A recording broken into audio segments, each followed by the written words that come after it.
You see in dimension.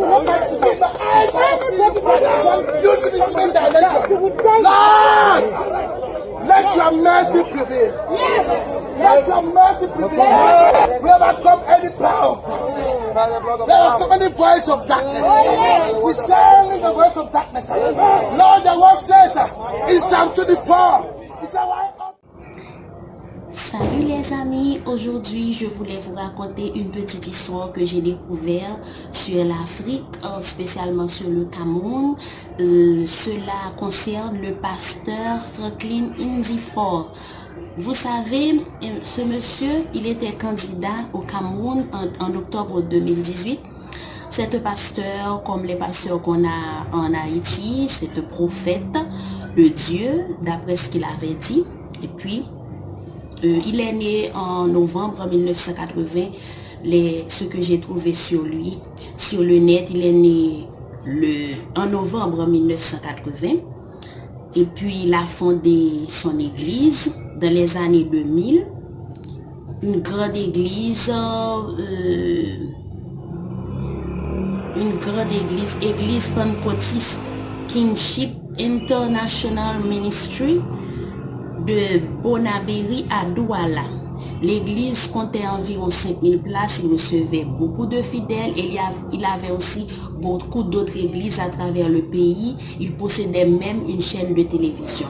Mais en 2018, il a décidé de devenir candidat à la présidence et puis de fonder aussi un parti politique qui s'appelait MCNC, qui n'est autre que Mouvement Citoyen National du Cameroun. Il voulait éradiquer la corruption en étant un homme de Dieu. C'était un homme très populaire, il avait beaucoup d'adeptes comme vous l'avez vu dans la vidéo.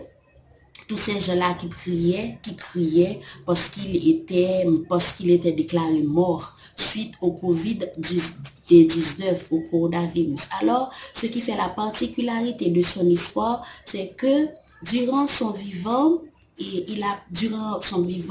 et puis quand le coronavirus est arrivé en Cameroun, il a prétendu qu'il pouvait guérir les gens malades de ce virus, simplement en les touchant du doigt. C'est peut-être de cette façon qu'il a attrapé la maladie et puis il en est mort. Ce qui m'intrigue, pourquoi je parle de cela dans cette vidéo et puis surtout sur cette chaîne, parce que j'ai toujours dit que je voulais seulement parler de paranormal, c'est que ça me paraît étrange qu'après sa mort, ses fidèles continuent de prier et prétendent qu'il va ressusciter, qu'il est en train de parler avec Dieu parce qu'il avait l'habitude de faire des voyages astro et il est simplement ailleurs, mais il va revenir, c'est pourquoi il prie, il crie. Et puis, ils ont tout de suite barricadé la maison, ils ont empêché aux forces de police d'entrer parce que vous savez, il y a tout, comment je pourrais dire, un processus pour les gens qui sont morts du Covid-19. On doit récupérer leurs dépouilles pour les enterrer, mais ils n'ont pas voulu parce qu'ils ont dit que leur pasteur n'était pas mort, ils étaient prêts à se défendre. C'est à coup de gaz lacrymogène que la police a réussi à récupérer le corps du pasteur et Franklin Nzifor et puis pour lui donner un enterrement réservé aux gens qui meurent malheureusement du coronavirus. Moi, je n'ai pas l'intention de le critiquer vraiment parce que je ne le connaissais pas.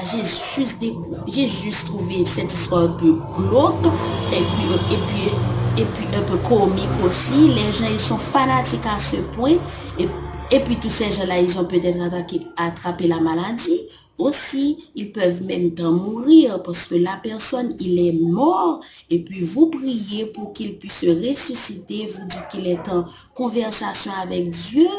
Nous sommes en 2020, puis les gens, ils sont crédules à ce point, ils sont fanatiques à ce point, c'est ce qui m'a intrigué. Je n'ai rien contre le fait que pasteur puisse briguer un poste présidentiel, je ne vois rien de mal à cela, même si on dit que non, les hommes de Dieu ne devraient pas participer dans ces choses-là, mais au fond, s'il n'y a que des corrompus dans les gouvernements du monde, s'il n'y a que des gens qui ne croient en rien, donc, je ne vois rien de mal, c'est un citoyen camerounais avant tout, mais on voit par là qu'il n'allait pas faire grand-chose pour la corruption.